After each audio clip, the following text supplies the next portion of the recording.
तो यानी आपका ये कहना है कि अगर आपका करियर लंबा हो सकता था, अगर आपको अच्छे फिजियो मिलते, आपकी बॉडी को अंडरस्टैंड करते, जो इंटरनेशनल लेवल पे जी होता है, जी, सो उस तरीके से आपको ट्रीट नहीं किया गया, यही चीज़ आनी जी है। जिस तरीके से आपको ट्रीट करना चाहिए था, आपसे काम ज़्यादा लिया गया, जबकि आपकी जो हाइट है, आपकी जो बॉडी है, वो इतनी ज़्यादा काम के लिए एलिजिबल नहीं थी।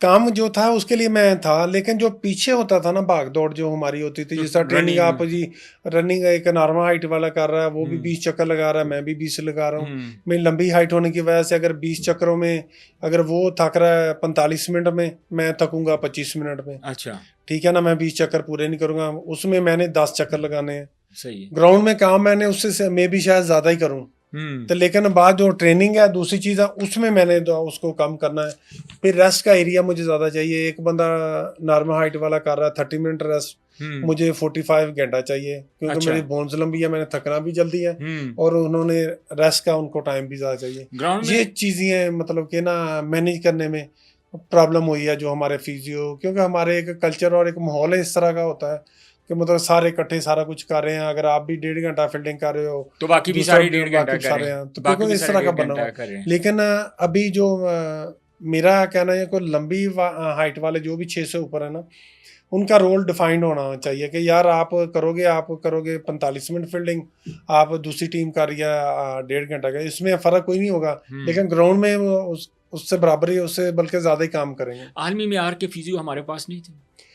उस टाइम नहीं थे, उस टाइम मतलब क्या हमारे लोकल थे, लोकल जो थे उनको इतना पता नहीं था। हुँ, जो आए थे दूसरे बाहर से आए थे वो भी इतने नहीं थे, मतलब कि उनको इतना नॉलेज के मतलब इतनी हाइट वाले को किस तरह सर्वाइव करना। किस तरह ट्रीट करना। ये ज़्यादा पता था जो बास्केटबॉल के जो फिजियो हैं उनको, हुँ, को 7 फुट वाले की क्या हाइट है। तो आपकी इंजरीज़ भी ज़्यादा होती है इसी वजह से? इंजरी मेरी एक दफ़ा ही हुई है, वो भी मैंने जब बोला मैं गिरा हूँ ग्राउंड में, मेरे मतलब कि टाइट हो गई थी टांग, तो मैंने बोला था कि पेन हो रहा है, हुँ, कि मुझे मैच ना खिलाएं, मुझे रेस्ट दे दें। अच्छा, तो लेकिन उसमें ये हुआ कि मतलब कि एक दूसरा प्लेयर था वो जाते हुए अनफिट हो गया रास्ते में ही, हाँ, हाँ। वार्म अप करते हैं, तो मुझे फिर दोबारा इनको खिलाना पड़ा। इंजेक्शन लगाया, तो फिर ग्राउंड में फिर वो कम वेट नहीं। टिकियां ते पहुंच गया सी। वाह, वही चीज़ तो कम टीका भी टिकियां लाया ते लेकिन काम नहीं आया। यानी टीके भी अगर ना लगन ते बंदा चल फिर हाँ, नहीं उस तो सकता। बाद फिर मैं दुबई ग्राउंड 'ਚ मेरे ख्याल तीसरा चौथा T20 का ओवर कर रहा था, हाँ, तो हाँ, मैं गिरा हूँ, तो हिप नीचे लगी है, तो एयरलाइन फ्रैक्चर हो गया।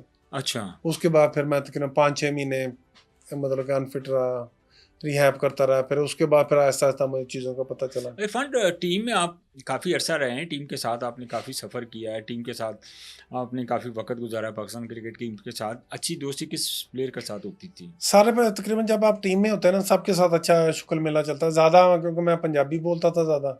सईद भाई हो गया, हफ़ीज़ भाई हो गया, मिसबा भाई हो गए, हाँ, और साथ था ज़ुल्फ़िकार बाबर था, इस तरह जो जुल्फ़ी हमारे बाबर। इधर के ना, तो हाँ, इनके साथ ज़्यादा गपशप लगती रहती अच्छा, थी। तो ज़्यादातर जो सईद अजमल के साथ ही अटैच होते हाँ, होंगे। सईद भाई के तो साथ ज़्यादा था, क्योंकि पंजाबी में जूते वगैरह लगाते रहते जुगता थे। मारते सी तो सानू उसमें चाहिए। लेकिन ये होता था ग्राउंड में भी हम करते थे यार, सईद भाई कहते थे पंजाबी में, यार इरफान ऊपरों तुसी एक दो आउट कर दो, मिडल च आके मैं कर दांगा, टेल फिर तुसी आप ही लै जाओगे। फील्डिंग आपकी वजह से क्योंकि आपको हाइट की वजह से फील्डिंग में बड़ा प्रॉब्लम होता था, जी जी। ਤੇ ਕਦੀ ਫੀਲਡਿੰਗ ਕਰਦੇ ਕਦੀ ਆਵਾਜ਼ ਆਈ ਉਹ ਭਾਜੀ ਤੁਹਾਡੀ ਮਿਹਰਬਾਨੀ ਲੰਮੇ ਪੈ ਜਾਓ ਗੇਂਦ ਡੱਕ ਲਓ ਬਾਉਂਡਰੀ ਡੱਕ ਲਓ ਬਸ। नहीं, लेकिन बल्कि मुझे यही था बीच में, कप्तान और हमारे कोच भी कहते हम्म थे, कहते यार आप मतलब कि गिरना नहीं है, अगर आप गिरोगे, क्योंकि एक दफ़ा मैं अनफिट हो चुका था ना, हम्म हमें एक दो रन खैर गुजर जाए, लेकिन बॉलिंग में आप उतना सर्वाइव कर देते थे। अच्छा और बल्कि इसकी एक छोटी सी मिसाल ये भी है ना, पहले जो थे ना, मेरे आने से पहले थोड़े वीक जो थे ना, जो थे फील्डर सईद भाई थे। हाँ तो उसके बाद एक इंटरव्यू में सईद भाई को बोला गया कि मतलब आपकी फील्डिंग अच्छी हो गई है, आपने किस तरह इस पे काम वर्क किया। उन्होंने कहा अच्छी नहीं होगी, 2-3 और मेरे वर्गे नूरे आ गए। मैं उन्हें अच्छा लग रहा वो हूँ। ठीक लग रहा है। मुझे भी याद है हम लोग एक मैच खेल रहे थे, तो सईद ना, मैं बॉलिंग कर रहा था, सईद सामने ना मिड ऑन पे खड़ा था, मतलब खब्बा खेला था तो मिड ऑफ बन रहा है, तो उस मैंने बॉल की खब्बे को, वो बड़ा तगड़ा 4 बॉलों पे 4 चौके मार चुका था, तो ऐसे ही। पंजवा जो बॉल था, फ्लड लाइट मैच हो रहा था, तो उसने शॉट ऐसे मारी ना, तो सईद मिड ऑफ में सर्कल के अंदर खड़ा था, तो सीधा एक लॉलीपॉप कैच सईद अजमल के पास गया, ऐसे ऐसे। तो उसने कैच ड्रॉप कर दिया। मैंने सईद को कहा, मैं कि यार सईद, ਜੇ ਇਹ ਕੈਚ ਨਹੀਂ ਫੜਨਾ ਤੇ ਕਾਹਦਾ ਤੂੰ ਕ੍ਰਿਕਟਰ ਹੈਗਾ। ਕਹਿੰਦਾ ਸ਼ਾਹ ਜੀ ਮੈਨੂੰ ਨਜ਼ਰ नहीं आया, मैंने मैं कहा यार ये तो 6 साल के बच्चे ने भी गेंद सुटी थी, उन्होंने भी कैच कर लिया। तो इसमें कोई शक नहीं है क्योंकि सईद अजमल की बहुत सारी एग्जांपल्स भी हैं इंटरनेशनल क्रिकेट में भी, जब शोएब मलिक और सईद अजमल हैं कॉल की थी नहीं तो हाथ के कर देता। तो ये इस तरह की चीज़ें हैं। अच्छा इरफान, ट्रेनिंग स्पेशली आप कोई स्पेसिफिक अपने मतलब जब आप पाकिस्तान खेल गए, टूर्स हो गए आपके, सारा कुछ आपको आइडिया हो गया कि यार मुझे किस चीज़ पे काम करने की ज़रूरत है, मैंने मेरी जो बेसिकली ट्रेनिंग है वो क्या होनी चाहिए, तो वो आप कभी अकेले में भी करते थे कि यार अगर वो कोच आपको कह रहा है या आपको ट्रेनर कह रहा है कि ये ट्रेनिंग करें, आपने कहा कि नहीं यार मैं ट्रेनिंग मेरे वास्ते अच्छी है, मैं ये करनी है? नहीं, ये बताते थे बाद में आके। अच्छा, जब मतलब पता होता था कि इसने 20 चक्कर लगाए हैं, इसने 15 लगाए, उसमें यही होता कि मैं स्प्रिंटें ज़्यादा लंबी लगाऊंगा, इतने मिनट इतनी ट्रेनिंग करूंगा, लेकिन उसमें मैं मुख्तलिफ करूंगा, मैं लंबी स्प्रिंटें लगाऊंगा। मतलब होता है कि लंबी स्प्रिंट लगाते हो आप, फिर पैदल वापस आते हो, फिर उसके बाद भाग के जाते हो। तो इस तरह की चीज़ें होती, क्योंकि हमारा काम ही इस तरह का था, लंबी हाइट की वजह से अपने आप को थकाना नहीं था, अपने आप को ज़्यादा स्ट्रॉन्ग करना था कि आपने किस तरह जाके ग्राउंड में, क्योंकि हमने भागना है, जंप लगाना है, फिर वहाँ पे फिर आके अपनी बॉडी को मतलब के बैलेंस में रखना है। तो मेन यही चीज होती है, जब आपका जितना बैलेंस होगा बॉलिंग में उतनी आपकी अच्छी बॉलिंग होगी।